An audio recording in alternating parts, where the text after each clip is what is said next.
fait, après Travelling avant est, je crois, presque le dernier film que j'ai fait en France. Après ça, j'ai fait plus des films à l'étranger. Et je continue.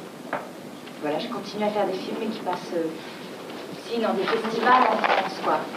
Dans des gens que je connais, des amis qui organisent des festivals.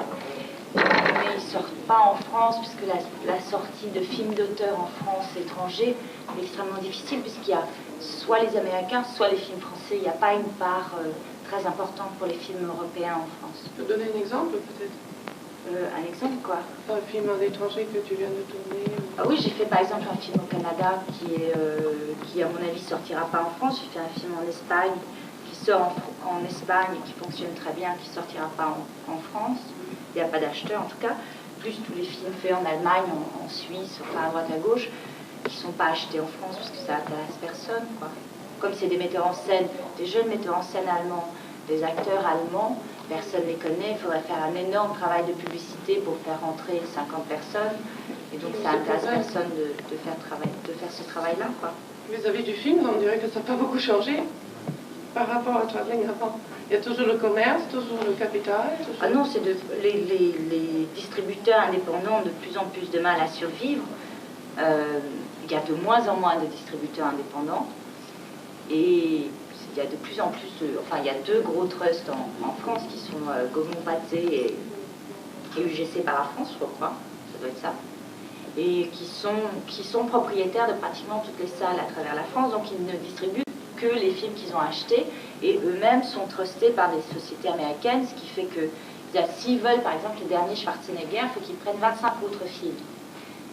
Et ces 25 autres films, il va falloir les distribuer. Et les Américains disent très bien, on vous donne Schwarzenegger pour rien, prenez ces 25 films-là, mais vous les laissez tous au moins un minimum de 3 semaines à l'affiche. Ce qui fait que les salles sont pleines, enfin, c'est-à-dire qu'il y a sur l'écran un film prévu, qu'il y ait des gens ou pas, il y aura une séance, et les films français, ben, ils n'arrivent pas à sortir au milieu, il reste 1 semaine, 2 semaines, 3 semaines, s'il y a un petit trou, mais ils ne sont pas projetés sur la longueur, sauf certains films où il y a un distributeur qui a un peu de poids et qui peut défendre son film un peu mieux.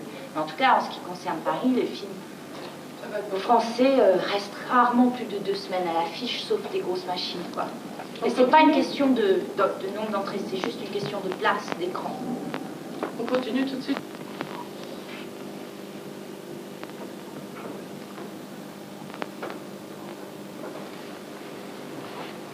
Ça y est, c'est bon. C'est toujours difficile, surtout quand on avait commencé. J'essaie de interrompre.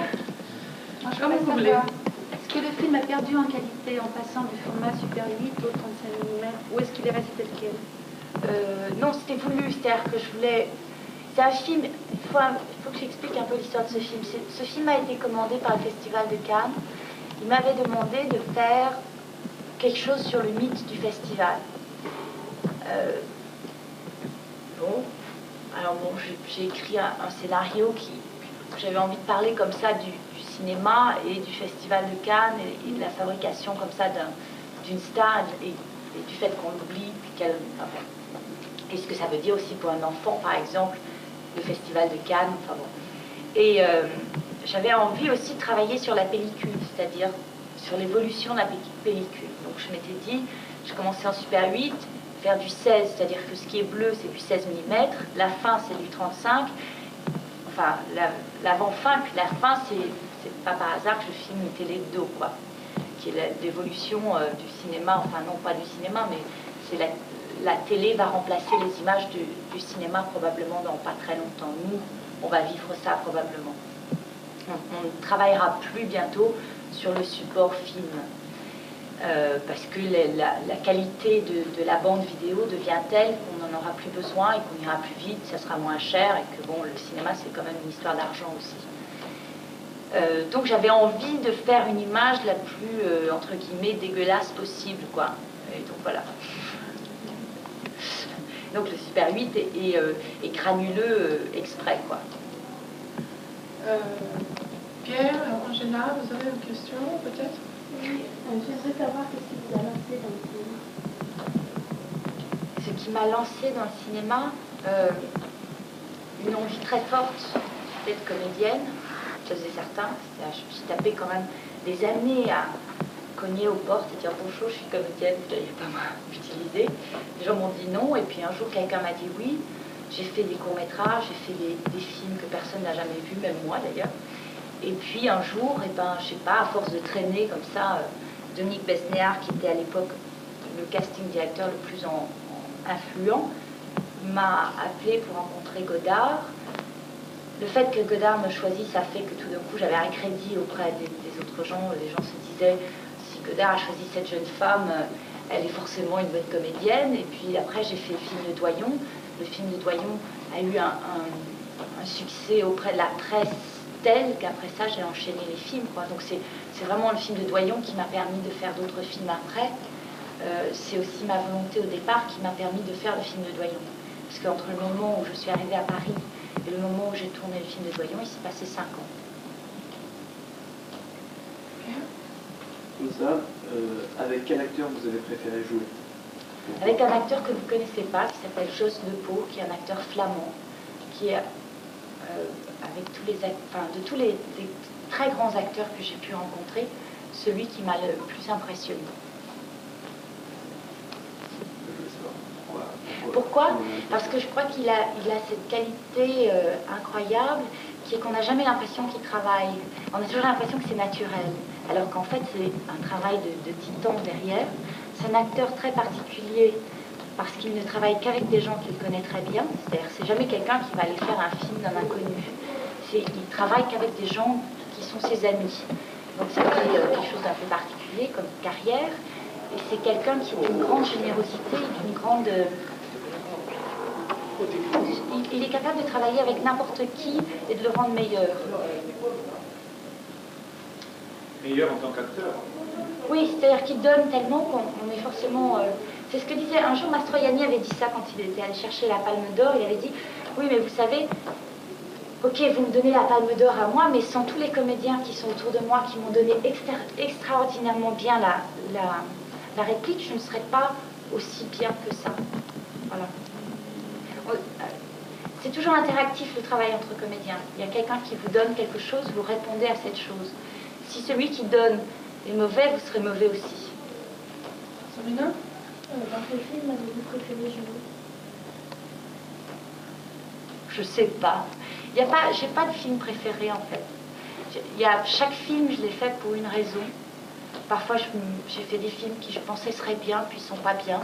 Je me suis trompée. Par contre, la raison pour laquelle je les ai faits est toujours valable et on prend forcément du plaisir sur un tournage.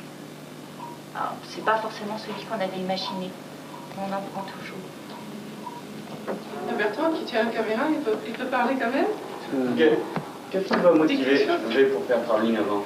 Quelle a été vos motivations pour faire ce film? Ben, ça paraît assez évident, c'est-à-dire que moi je suis quelqu'un pour qui le cinéma est très important. Je crois que j'ai basé toute ma vie autour du cinéma, c'est-à-dire que à la fois j'ai tenté de réaliser des films, à la fois je suis comédienne, à la fois je suis aujourd'hui productrice, à la fois je viens dans des festivals, je viens parler de cinéma partout. C'est ça l'histoire de ce film, c'est l'histoire de gens qui adorent le cinéma. C'est aussi quelque chose dont moi je me sentais redevable à un certain moment, c'est-à-dire, entre guillemets, la nouvelle vague. C'est vrai que j'ai fait des films avec Godard, avec Doyon, avec Costa Gavras, avec Assayas, qui est une nouvelle vague, et avec Takela. Et j'avais envie de raconter l'historique du cinéma que nous aimons aujourd'hui, que nous voyons aujourd'hui. Je crois que tu as fait un peu de recherche aussi avant de faire le rôle. Oui, énormément, oui, mais ça toujours. Mais ça, c'est des cuisines d'acteurs, quoi. Chacun prépare son film comme il veut. On a vu, comme on a beaucoup de scènes sur lesquelles on copie des scènes, des scènes classiques du cinéma américain, par exemple. Donc on a travaillé beaucoup là-dessus, c'est-à-dire qu'on a vu les films, on a vu tous les films dont on parle dans le film. Il y en a. Ouais. Et puis on a aussi fait un travail sur l'époque, c'est-à-dire qu'on a vu énormément on a vu ce qu'on appelait les actualités de Pathé Cinéma, parce parce que bon, bah, nous, on n'était pas nés à cette époque-là, et on avait envie de savoir un peu comment étaient les gens à l'époque. Même si Takela, lui, avait vécu cette époque-là, il pouvait nous diriger plutôt avec beaucoup de précision sur comment étaient les gens. Est-ce que vous savez qui a inspiré le personnage de Donald dans le film? Alors, je sais qu'il s'est inspiré de Godard et de Truffaut. A priori, Donald, c'est plutôt Truffaut. Et... Moi, je pensais l'inverse. Non, c'est plutôt Truffaut. Et ceci dit, je pense qu'il a appris un peu de plein de gens qu'il a rencontrés, quoi. Et le copain aux lunettes, là, c'est Bazin ou pas André Bazin? Je sais pas, parce que moi, je connaissais pas ces gens-là, et donc j'ai du mal à savoir comment ils étaient quand ils avaient 18 ans. Mais c'est des gens qui connaissaient très bien, puisque c'est lui qui a... C'est Takela qui a organisé le festival dont on parle à la fin du film. Et Godard et Truffaut sont venus à ce festival, et c'est là que on a entendu parler d'eux pour la première fois dans les milieux du cinéma. Voilà. Donc probablement c'est... Mais Takela n'a jamais voulu dire exactement de qui il s'était inspiré. Je pense qu'il s'est inspiré aussi de sa vie. Oui, de lui aussi, sur... Pour ceux qui aiment le cinéma, c'est vraiment un régal, ce film. Oui, j'allais demander aux élèves de cinéma s'ils ont appris quelque chose. Ah oui, puis... Ou est-ce que c'est... En une fois, est-ce qu'on peut apprendre avec ce film? Ou est-ce qu'il faut le revoir pour voir les références? Je l'ai vu 2 fois. Cette deuxième fois, je l'avais vu en première projection. Et là, je commençais à écouter, enfin à retrouver, bon, peut-être des... C'est presque une anthologie, quoi, du cinéma, ça. Takela m'a dit une fois que c'est un des films qui passe le plus dans les festivals dans le monde entier. On le demande partout parce que ça représente quelque chose. C'est un peu comme une encyclopédie. Je trouve que ce film, enfin en tout cas pour moi, ça ressemble à une espèce de dictionnaire. Et il est aussi un peu aride à cause de ça, je crois, parfois. Oui, parce que c'est vrai que c'est pas évident de connaître, on prend tout ce qu'ils veulent dire. Mais il y a les l'autre jeunes. aspect qui est intéressant. C'est 2 jeunes qui évoluent de façon un petit différemment. Ouais. Et l'un qui veut faire des films, l'autre qui se contente de les regarder. Ça aussi, c'est intéressant. Oui, mais lui, ce qu'il regardait était plus profond quand même. Oui, il était plus dans un intéressant. sens. Non, mais c'est vrai, je crois que c'est... Ça tient aussi aux acteurs, hein, parce que Thierry l'emporte un peu sur ce monde d'abord. Ouais, ça c'est chacun ses goûts. Je veux dire, qui est meilleur, qui est moins bon. Je veux dire, ça c'est tellement subjectif comme idée. Chacun trouve son compte à l'intérieur de ce qu'on lui raconte. Monsieur les professeurs. Il y a beaucoup de films justement sur la nostalgie du cinéma, je pense à Splendor, à... Nous les voyons. etc. Nous les voyons. Ça correspond à ce sentiment de crise que ressentent les producteurs, les acteurs, etc. C'est-à-dire une partie du cinéma, une forme de cinéma va disparaître et va être remplacée par autre chose. Moi je trouve ça plutôt bien. Je trouve on s'est beaucoup reposé sur nos lauriers. Je parle pour moi aussi, hein. On s'est beaucoup reposé sur le fait que les salles étaient pleines et qu'on n'avait pas grand-chose à faire pour que les salles se remplissent. Je crois que le cinéma a toujours eu... C'est un art très jeune, enfin, un art, ouais, mettons que c'est un art. Il a 100 ans, hein, donc c'est neuf. Quand on compare à la peinture, au théâtre, je sais pas, à la musique, c'est des choses qui sont là depuis très longtemps. Et quand on regarde par exemple la peinture, ça s'est renouvelé, quoi. On ne peint pas aujourd'hui comme on peignait il y a 50 ans. Et il y a 50 ans, on ne peignait pas comme il y a 50 ans. Donc, il y a 100 ans. Donc, le cinéma, lui, va peut-être un peu plus vite parce que ce siècle va plus vite aussi. C'est-à-dire que les médias, la façon dont on reçoit les choses plus rapidement fait que tout évolue plus vite. Donc je crois que le cinéma, la nouvelle vague, c'est quand même les années 60, on est en 90, il est temps que le cinéma cherche à se renouveler un petit peu. Et pourquoi pas si ça passe par la télé? Je crois que la télé est un support qui est intéressant, je pense qu'il faut savoir l'utiliser, je pense qu'il ne faut pas que ce soit un abrutisseur, je pense que la télé peut être soit perçue comme un instrument de travail, soit comme quelque chose pour maintenir les gens au plus bas niveau. À nous d'en faire un instrument de travail intéressant. Après tout, on est responsable de ce qui passe ou de ce qui ne passe pas. On est responsable de ce qu'on fait ou de ce qu'on ne fait pas. Monsieur Fabre a une réaction sur le théâtre? Oh, il y en aurait mille, mais non, je ne sais pas comment Anne Gisèle a joué, a fait du théâtre. Ça serait intéressant, mais ça serait certainement trop leur expliquer, enfin. Quel sentiment éprouve un acteur qui joue devant une caméra, devant un public? On pense toujours qu'au cinéma, il n'y a pas de public. C'est pas vrai, puisqu'il y a grosso modo 150 personnes, quand c'est pas 1000, parce qu'on tourne dehors, qui regardent. C'est-à-dire 150 personnes qui regardent, qui reçoivent et qui voient. Il y a aussi la caméra qui est un spectateur très froid, c'est-à-dire qui filme comme ça. Ceci dit, on a chaque acteur de cinéma a une relation particulière avec la caméra. Donc c'est une relation étonnante. De plus en plus, on va présenter les films, donc on reçoit a posteriori une réaction. C'est vrai que le théâtre, c'est immédiat. C'est différent, c'est deux choses différentes. Mais il faut savoir qu'au cinéma, il y a quand même des gens qui sont là et qui reçoivent, et auxquels on réagit forcément. Mais tu disais tout à l'heure, il y a même des films que tu n'as pas vus. Ouais. C'est pas décevant par rapport à la participation qu'on a pu apporter Si je les ai pas vus, c'est parce que j'avais pas envie de les voir aussi. Moi, moi, j'aime pas particulièrement voir les films dans lesquels j'ai joué. Ou alors très longtemps après.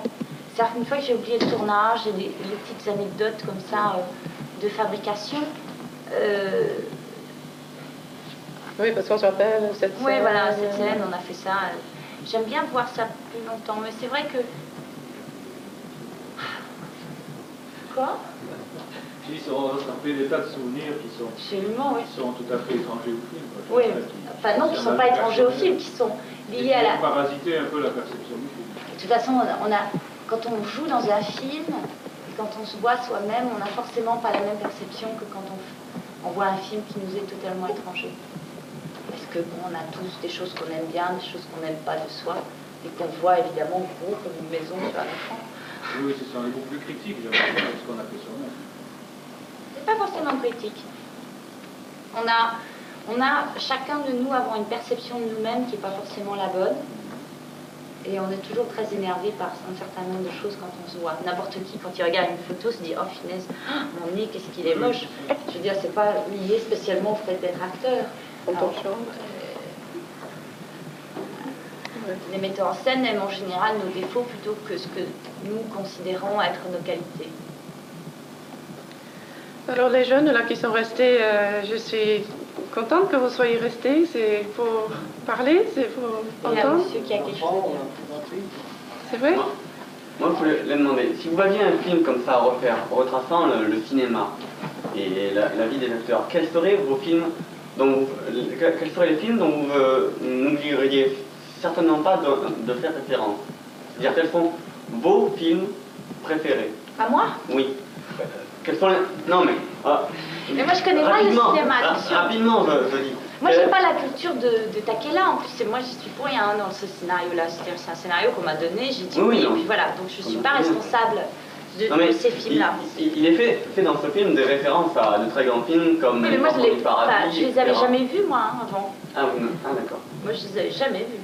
Je veux dire, Nanook, l'homme d'Aran, on n'a pas réussi à voir de copie, qui est un film de Flaherty.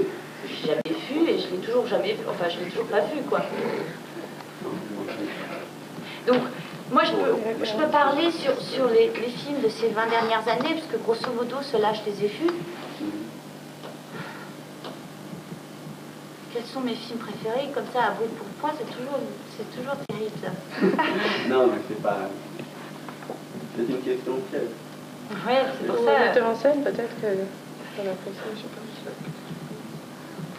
Non, il y a des films, je sais pas, c'est très... ça change beaucoup tout le temps. Ça change avec moi, en fait. Ça change... Par exemple, j'ai vu un film il y a quelques jours, qui n'est pas sorti en France, mais qui est un film suédois, que j'ai trouvé magnifique, qui s'appelle Parle, il fait si noir, qui j'espère sortira en France, qui est un film sur la rencontre d'un psychanalyste juif d'une 50aine d'années en Suède, et un jeune garçon skinhead nazi de 20 ans. Et toute l'histoire, c'est leur relation à tous les deux, comment ils vont se parler, comment ils vont avoir peur l'un de l'autre, comment à un moment donné, ce jeune homme va dire de toute façon, les camps de concentration, ça n'a jamais existé, c'est un mensonge, c'est les Juifs qui ont inventé ça pour qu'on les plaigne, mais en fait, c'est pas vrai.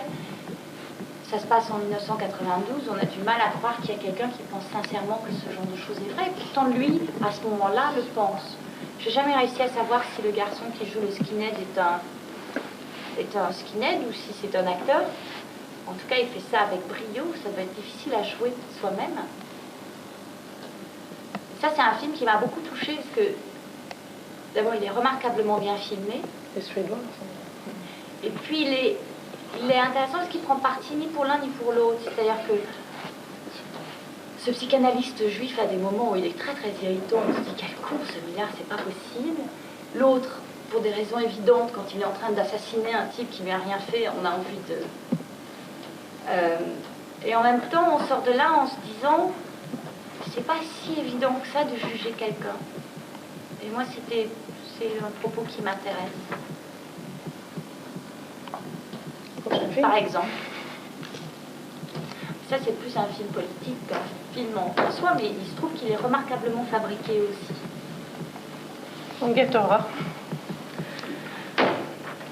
D'autres interventions? Didier, veux-tu répondre à quelque chose? Tu veux être sur la sellette un peu? Non. Est-ce que vous avez quelques questions à adresser à Didier pour la signification de son film ou... Oui, moi j'aimerais qu'il m'explique un peu ce qu'il a voulu... Ce que je voulais dire, on va tous devenir, ça va devenir... Oui, rendez-vous dans 10 ans, on va voir. Non, c'est certain que dans la vidéo... C'est pas pessimiste. Il faut aussi regarder un peu les... Non, mais je veux dire aussi... Pour voir comment se passent les choses. Mais pourquoi? Quand tu discutes avec des chefs opérateurs, des gens qui sont dans l'image réellement, ils te disent tous... Dans 10 ans, on a arrêté le cinéma, quoi. Il n'y a même plus de film produit. Mais il évolue toujours le support film. En plus, Tu pourras jamais... Mais tu pourras jamais jamais avoir dans une salle ce que tu... C'est pas vrai, moi j'en ai vu des films en HD aux États-Unis, c'est incroyable, tu vois pas la différence. Tu vois pas la différence, c'est projeté en vidéo. C'est projeté en vidéo dans une salle. C'est projeté en vidéo, effectivement, tu vois pas le point. Il y a des 1000 lignes, Je demande à voir. en ligne. Et est-ce qu'il y a un son THX? Est-ce qu'il y a un son THX? Ouais. Ça, c'est l'équivalent de dire. J'ai vu un film d'un mec polonais, d'un grand cinéaste polonais dont j'ai complètement oublié le nom, qui a fait un truc sur Kafka en HD, et c'est extraordinaire. HD, c'est haute définition. Et en plus de ça, ce qui est incroyable, c'est que la façon même de tourner a complètement changé. Les acteurs, c'était incroyable pour eux. Ils jouaient sur un plateau rond, peint en bleu, avec un cyclo derrière, c'est-à-dire du papier, quoi, bleu. Et ils avaient des marques, et là c'était une chaise, là c'était la porte, là c'était la fenêtre, et ils jouaient tout seuls. Et après le mec montait. Non mais attends, tu parles maquette. d'image de synthèse là aussi. Non, je parle pas d'image de synthèse. Parce que attends, il y a ça aussi. Il n'y a pas d'image de synthèse dans ce truc. Mais je pense qu'on va arriver à un mélange de tout ça. Attends, mais dans ce film-là, il n'y avait pas d'image de synthèse du tout. Ils tournaient des maquettes des pièces en petit. Tu vois, tout petit, mais vraiment tout petit. Et après, il faisait jouer ses acteurs en leur expliquant où ils allaient. Le plateau, tu vois, par exemple, un acteur qui marchait, en fait, il faisait juste ça. Quand tu regardes le film, tu as l'impression qu'il a marché pendant des kilomètres à travers les arbres. Et en fait, il fait des superpositions d'images. Ce cinéma est l'illusion. Non, je suis d'accord. Non, mais je pense qu'on va plus... C'est génial. On va plus arriver à un mélange des genres, quoi. Mais non, la vidéo, le cinéma les existera images qui ont toujours. HD, ça se voit. Pardon? Les images de HD dans le film de Wenders, je sais plus comment ça s'appelle, Au bout du monde, je sais pas, ça se voit. Oui. Alors que quand tu le projettes directement avec le système, ça ne se voit plus. Si on ne sait pas où regarder, regardez la scène où on voit la fille en bleu. De toute façon, ils ont tous été d'accord, Sabrina qui est partie, pour se lancer dans cette expérience. Et il y a des professeurs qui a aidé, je suis bien. Bon, on va. Tout à l'heure, j'ai dit, je disais que j'ai des amis...